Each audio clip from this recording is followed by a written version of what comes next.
السلام علیکم ورحمۃ اللہ وبرکاتہ۔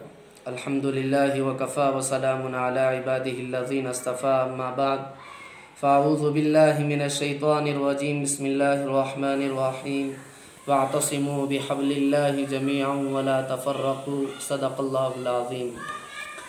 ناظرین گرامی، اس مختصر سی ویڈیو میں مجھے جس عنوان کو واضح کرنا ہے وہ عنوان ہے اتحاد ملت کے تقاضے۔ ابھی جو آیت شریفہ میں نے تلاوت کی ہے اس میں اللہ تبارک و تعالی نے ارشاد فرمایا وَاعْتَصِمُوا بِحَبْلِ اللَّهِ جَمِيعًا وَلَا تَفَرَّقُوا، تم سب مل کر آپس میں اللہ کی رسی کو مضبوطی سے تھام لو، نا اتفاقی پیدا مت کرو۔ اور اسی آیت کے تعلق سے سرکار دو عالم تاجدار مدینہ محمد عربی صلی اللہ علیہ وسلم نے ارشاد فرمایا القرآن هو حبل اللہ المتین، کہ قرآن وہ اللہ تبارک و تعالی کی مضبوط رسی ہے۔ تو گویا اللہ اور اس کے رسول صلی اللہ علیہ وسلم کا یہ حکم ہے اور آپ کی یہ خواہش بھی رہی کہ مسلمان آپس میں مل جل کر رہیں، چھوٹے چھوٹے اختلافات کو صرف نظر کر کر آپس میں مل جل کر رہیں، اس لیے کہ ہمارا اللہ ایک ہے، ہمارا رسول ایک ہے، ہمارا قرآن ایک ہے، اور جس کی طرف رخ کر کر ہم نماز پڑھتے ہیں پوری دنیا کے لیے وہ کعبۃ اللہ بھی ایک ہے۔ اللہ بھی، رسول بھی، قرآن بھی ایک، اللہ بھی، رسول بھی، قرآن بھی ایک، کیا بڑی بات تھی ہوتے مسلمان بھی ایک۔ ناظرین گرامی، اللہ تبارک و تعالی کا یہ ارشاد ہے وَاعْتَصِمُوا بِحَبْلِ اللَّهِ جَمِيعًا وَلَا تَفَرَّقُوا، اسی اتحاد و اتفاق کے تعلق سے سرکار دو عالم صلی اللہ علیہ وسلم نے اتحاد و اتفاق کو سب سے افضل عمل قرار دیا۔ آپ صلی اللہ علیہ وسلم نے حضرات صحابہ سے ایک موقع پر ارشاد فرمایا کیا میں تمہیں ایسی چیز نہ بتاؤں جو روزہ، نماز، صدقہ و خیرات سے افضل ہو؟ حضرات صحابہ نے عرض کیا ضرور فرمائیں یا رسول اللہ۔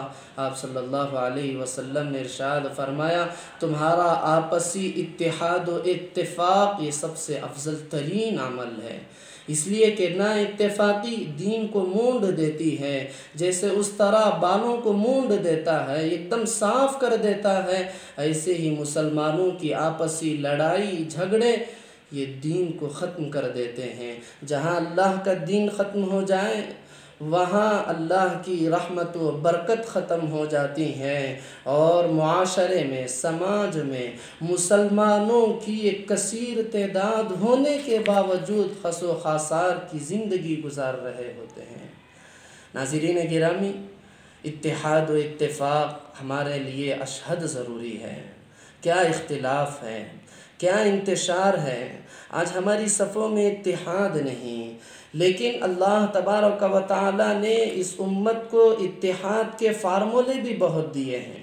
جہاں اللہ نے اتحاد کا حکم دیا وہیں اتحاد کا فارمولہ بھی بتا دیا وَأَطِيعُوا اللَّهَ وَرَسُولَهُ وَلَا تَنَازَعُوا، متحد ہو جاؤ کتاب و سنت کی بنیاد پر۔ جو کتاب و سنت کی بنیاد پر جو اتحاد ہوتا ہے اس کا تقاضا کیا ہے جانتے ہیں؟ تواصی بالحق۔ تواصی بالحق کا مطلب یہ نہیں کہ میرے اندر جو غلطی ہے آپ اس کو برداشت کر لیں، آپ کے اندر جو کمی ہے میں اس کو برداشت کر لوں گا۔ تواصی بالحق کا مطلب یہ ہے اگر میرے اندر کوئی غلطی پائی جاتی ہے آپ کی ذمہ داری ہے کہ مجھے آگاہ فرمائیں، آپ کے اندر کوئی غلطی پائی جاتی ہے میری ذمہ داری بنتی ہے کہ میں اس کو آپ کو بتاؤں۔ تو بزرگان محترم، تواصی بالحق کی بنیاد پر جو اتحاد ہوتا ہے، جو اتفاق ہوتا ہے، امت کی جو تنظیمیں ہیں، جو جماعتیں ہیں، اس مزاج کے ساتھ، اس صفت کے ساتھ تواصی بالحق کی بنیاد پر اگر متحد ہو جائیں، کمپرومائز نہ کریں، شرک کو شرک کہیں، بدعت کو بدعت کہیں، منکر کو منکر کہیں، معصیت کو معصیت کہیں، تواصی بالحق کی بنیاد پر کوئی کمپرومائز نہ ہو، اور اسی کے ساتھ ساتھ اتحاد ملت کے تقاضوں کے لیے ایک بنیادی تقاضا کیا ہے جانتے ہیں؟ قیادت، مثالی قیادت، لیڈرشپ۔ اس وقت ہمارے اس ملک ہندوستان میں مسلمانوں کی کیا صورتحال ہے جانتے ہیں؟ جیسے بکریوں کا ایک ریوڑ کسی چرواہے کے بغیر کسی صحرا میں بھٹک رہا ہو، یہی صورتحال ہے آج امت مسلمہ کی۔ قیادت علماء میں امام الہند ابوالکلام آزاد جیسا صاحب بصیرت، رہنما، رہبر نظر نہیں آ رہا ہے آج، نہیں ملتا آج، نہیں دکھ رہا ہے آج۔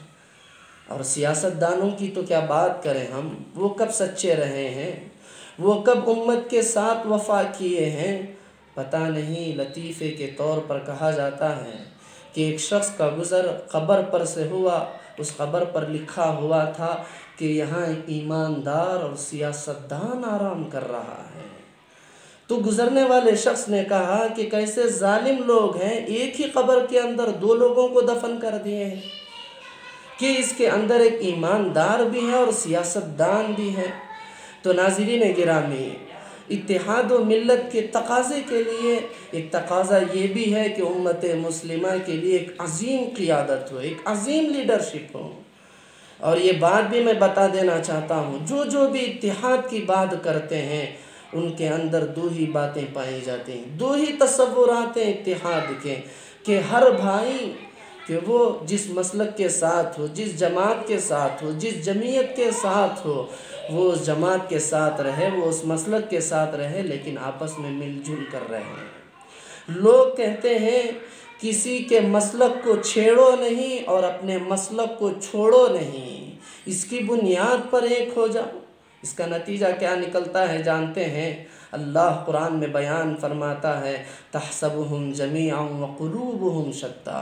اے نبی، آپ ان یہودیوں کے بارے میں یہ سوچتے ہیں کہ یہ آپس میں ملے ہوئے ہیں، حالانکہ ان کے دل بکھرے ہوئے ہیں۔ اور دوسرا تصور، لوگوں کے اندر اتحاد کے تعلق سے جو یہ پایا جاتا ہے، ہر وہ تنظیم، ہر وہ جماعت، ہر وہ مسلک جو دعوت دیتی ہیں اتحاد و اتفاق کی، لیکن اس اتحاد و اتفاق کی بنیاد کیا ہے جانتے ہیں؟ سارے مسلک، ساری جماعتیں اپنا مسلک چھوڑ کر ہماری جماعت میں آ جائیں۔ ہر تنظیم کا، ہر جماعت کا یہی دعویٰ ہے اور یہی مشن ہے۔ بھلا بتائیں اتحاد و اتفاق کیسے آ سکتا ہے؟ اتحاد و اتفاق کی اصل صورت آج امت مسلمہ کو سمجھنے کی ضرورت ہے۔ یاد رکھو، دنیا کے بارے میں کہا جاتا ہے، دنیا کہتی ہے کہ دنیا آگے بڑھنے کا نام ہے، لیکن اسلام کہتا ہے دین کے معاملے میں پیچھے پلٹنے کا نام اصل ترقی ہے، اصل کامیابی ہے۔ حضرت عبداللہ بن مسعود رضی اللہ عنہ فرمایا کرتے تھے علیکم بالامر العتیق، لوگوں دین کے سلسلے میں پرانی باتوں کو مضبوطی سے تھامے رہو، یہی تمہارا اصل دین ہے۔ دین اس بات کا نہیں کہ وہ ہر دن آپ کے سامنے ایک نیا کام، ایک نئی چیز لا کر پیش کر دے۔ دین وہی شکل ہے دین کی، ہمارا دین وہی اصل دین ہے، وہی پرانا دین ہے۔ ہم سب کو اسی شکل پر لوٹ کر آنا ہے جس شکل پر نبی نے اپنے صحابہ کو چھوڑا تھا، اسی عبادت پر ہمیں آنا ہے، جس طریقے پر، جس عبادت پر نبی نے صحابہ کو چھوڑا تھا۔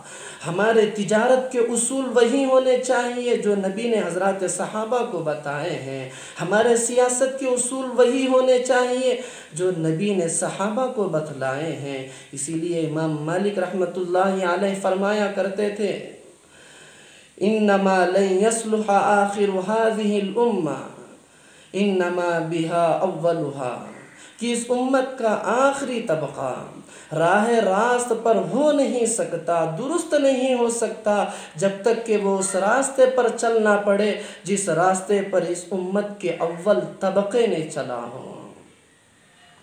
متحد ہو بدل ڈالو نظام گلشن، متحد ہو بدل ڈالو نظام گلشن، منتشر ہو شور مچاتے کیوں ہو، تو عزیزان گرامی، آج ہمیں اتحاد و اتفاق کی اصل ضرورت ہے۔